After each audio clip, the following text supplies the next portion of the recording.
Hello everyone, তো আজকে ছিল আমার সেকেন্ড লাস্ট এক্সাম। আমি এখানে চটপট আন্ডারলাইন করে নিয়েছিলাম আমার হাইলাইটেড পয়েন্টগুলো এবং এখানে আমি তারপর রেডি হয়ে তাড়াতাড়ি বেরিয়ে পড়েছিলাম। এখানে আমাদের এখন সবার পরীক্ষা শেষ হয়ে পড়েছিল এবং আজকের পর আরও 10-15 দিন পর আমাদের ছিল লাস্ট এক্সামটা। তো তাই আমরা ভাবছিলাম যে একটু মজা করে নিই।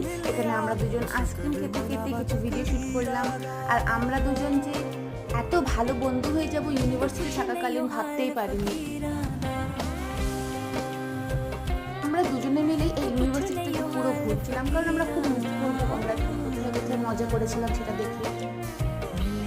এদিকে ছিল আমাদের ইউনিভার্সিটির লাইব্রেরি, যেখানে আমরা প্রায়ই আসতাম, আর এখানে আমাদের ইউনিভার্সিটির ফেমাস কামান।